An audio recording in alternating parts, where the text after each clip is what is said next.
ये जो मुकेश अंबानी और गौतम अडानी हैं, इनके खिलाफ कंट्रोवर्सी इतनी ज़्यादा क्यों है? मतलब इनकी नेटवर्थ बढ़ रही है, कंट्रोवर्सियाँ डबल की रेट पे बढ़ रही है।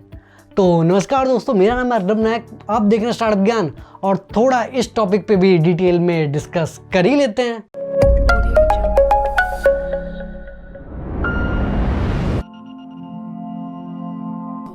अब वैसे अगर आप देखोगे, कंट्रोवर्सीज तो बिल गेट्स के भी अगेंस्ट थी कि यार वो दूसरे कंपनीज को compete करने नहीं देते हैं। जेफ भैया पे भी थी कि यार तुम्हारा नेटवर्थ तो $2 बिलियन हो गया है, कंपनी $1.5 ट्रिलियन क्रॉस कर चुकी है मार्केट कैपिटलाइजेशन में, पर तुम अपने डिलीवरी वालों को सही से पैसे नहीं देते हो।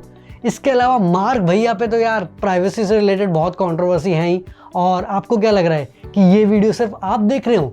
जरा पीछे देखो, मार्क भैया भी सुन रहे हैं।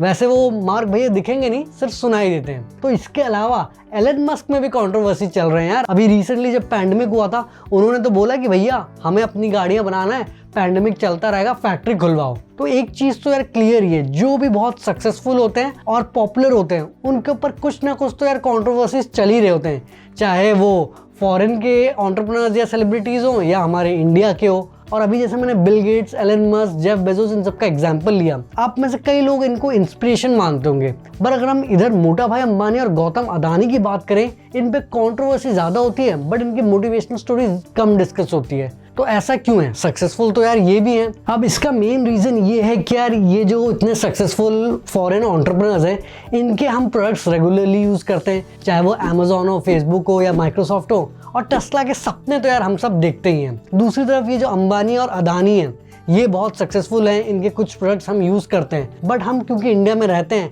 हमें पता है कि यार इंडिया में कितना करप्शन है, कितना ब्यूरोक्रेसी है, ये सारी नेगेटिव चीज़ें हमने खुद एक्सपीरियंस किया है। तो इसीलिए हमें लगता है कि भैया इंडिया में इतने कम टाइम में इतना सक्सेसफुल होने के लिए कुछ तो करप्शन या गवर्नमेंट का बहुत ज़्यादा बैकिंग होना बहुत ज़रूरी है। अब आप पूछ सकते हैं कि यार कितना सच है कि गवर्नमेंट की बैकिंग के वजह से ही ये दोनों इतना सक्सेसफुल हुए हैं या इन्होंने कुछ करप्शन किया है? अब उसका आंसर तो यार मेरे पास है नहीं, वो तो जब एजेंसीज इन्वेस्टिगेट करेंगे और फिर कोर्ट फाइनल डिसीजन लेगा तभी पता चलेगा। पर ये अज्यूम करना कि यार सिर्फ करप्शन या गवर्नमेंट के क्लोज होने के ये दोनों इतने सक्सेसफुल हैं, वो मेरे ख्याल से थोड़ा बहुत गलत है। क्योंकि ऐसा तो नहीं है ना कि यार ये दोनों एंटरप्रेन्योर्स के पास ही सिर्फ गवर्नमेंट के एक्सेस है। जो भी बड़े बड़े एंटरप्रेन्योर्स हैं, उनके गवर्नमेंट में कनेक्शन होते ही हैं। और अगर मोटा भाई अंबानी के कनेक्शंस हैं, तो यार अनिल अंबानी के भी तो कनेक्शन होंगे ना। तो फिर मुकेश अंबानी इतना सक्सेसफुल हो गए और अनिल अंबानी अब इतने मुश्किलों में क्यों हैं? ये हमने कभी सोचा? दूसरी चीज़ हमें ये नोट करना है कि यार जो पॉलिटिकल लीडर्स हैं या फिर मीडिया है, इनका काम है कि यार ये जो कंट्रोवर्सीज हैं उनको लाइमलाइट पे लेके आए, ताकि प्रेशर बिल्डअप हो और अगर इन्होंने कुछ गलत किया तो उनको पनिशमेंट भी मिले।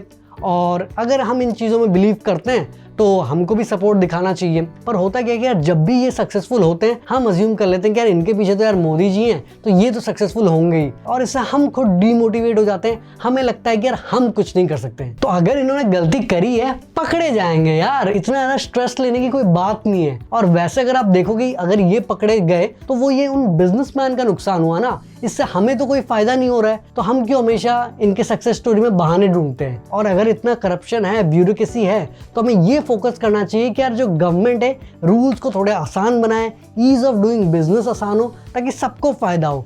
एक दो सक्सेसफुल बिजनेसमैन को इतना ज़्यादा टारगेट करने से जो वो इम्पैक्ट क्रिएट किए, उसको हम बिल्कुल इग्नोर कर लेते हैं। एटलीस्ट एक चीज़ तो मैं बोलूँगा कि यार जियो ने तो यार सही में ज़िंदगी पूरी ही बदल दी। पहले यार 1 GB डेटा 1 महीने तक चलाना पड़ता था, लिटरली यार 2 मैसेज करने के बाद नेट ऑफ करना पड़ता था। और यूट्यूब वीडियो मोबाइल डेटा से देखना, ये तो यार सिर्फ अमीर लोग कर पाते थे। GPS में भी यार ऑफलाइन मैप सेव करके जाना पड़ता था। और अब देखो, इंडिया का मोबाइल डेटा रेट दुनिया में सबसे सस्ता है, तो फ़ायदा तो सबको हुआ ही है।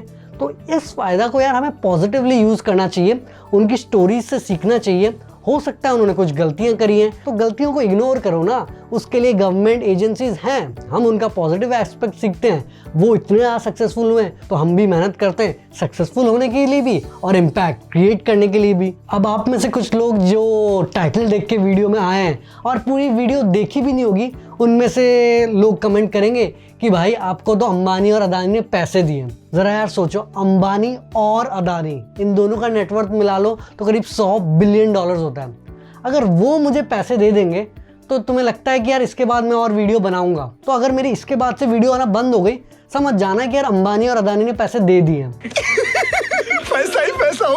और वैसे भी यार अंबानी और अदानी मतलब इतनी बड़ी बड़ी कंपनियां चला रहे हैं, इतने अलग अलग सेक्टर में है उनकी कंपनियां। मेरी यहाँ पर हालत खराब हो गई यूट्यूब चैनल चलाते चलाते। तो मैं लगता है कि यार उनको कोई फर्क पड़ेगा कि यार मैंने क्या बोला है क्या नहीं बोला है। मतलब $20 बिलियन से ज्यादा की फंडिंग रेज करी है मोटा भाई अंबानी ने। उनके पास टाइम है कि यार स्टार्टअप ज्ञान ने क्या ज्ञान दिया उनके ऊपर वो सुनने के लिए। थोड़ा तो यार सोचो। और यही मैं पॉइंट बता रहा हूँ कि यार हमको अपने ऊपर फोकस करना है। ये नहीं कि यार हमें बहाने और एक्सक्यूज ढूंढने या नेगेटिव पॉइंट ढूंढने कि यार ये इसके लिए सक्सेसफुल हो गया या इसके पीछे ये रीजन हुआ होगा या इसने यहाँ से पैसे ले रखे हैं, यहाँ पे इसका ये फायदा हुआ है। भाई मेहनत लगती है। मतलब कोई कितना भी सपोर्ट कर ले, इतनी बड़ी बड़ी कंपनियां अगर गवर्नमेंट की मदद से सेटअप हो जाता तो गवर्नमेंट ऐसे 10-15 अंबानी और 20-25 अदानी और खड़े कर देती, इकोनॉमी अपने आप ही आगे बढ़ जाता। तो वीडियो को ज्यादा लंबी नहीं करते हैं, ये मैंने थोड़ा डिफरेंट काइंड ऑफ वीडियो बनाया है क्योंकि आजकल अंबानी अदानी कुछ ज्यादा ही ट्रेंड कर रहे हैं। बाकी आप भी अपने ओपिनियंस और पर्सपेक्टिव शेयर करिए, शायद मैंने भी कुछ मिस कर दिया हो तो मुझे भी सीखने को मिले। और बहुत ज्ञानबाजी हो गई, थोड़ा बहुत मैं भी काम करता हूँ, थोड़ा बहुत आप भी काम कर लो। वैसे अगर आप गौतम अदानी के ऊपर केस स्टडी चाहते हैं वो भी नीचे एक बार कमेंट कर देना, क्योंकि वैसे तो वो कॉलेज ड्रॉप आउट है बट अभी वो इंडिया के सेकंड रिचेस्ट इंसान है। और पिछले साल तो यार उनका ग्रोथ अंबानी से भी तेज हुआ है। तो वो अपना अलग ही स्पीड पे चल रहे हैं और इतने ज्यादा सेक्टर्स में एक्सपैंड कर दिए हैं कि उनकी स्टोरी सुन के ना आप भी चौंक जाओगे कि यार एक इंसान 30 साल में इतना आगे कैसे पहुंच गया बे। तो अगर ये वीडियो पसंद आई, वीडियो को लाइक करना, शेयर करना और नीचे कमेंट करना कि वीडियो कैसी लगी। और जैसे कि मैं हमेशा बोलता हूँ, चैनल को भी सब्सक्राइब कर लेना, घंटा दबा देना। आगे हम ऐसी स्टार्टअप, बिजनेस, मोटिवेशन और एंटरप्रेन्योरशिप के लिए बातें करेंगे। तो जल्दी मिलते एक नई और जानकारीपूर्ण वीडियो के साथ। धन्यवाद।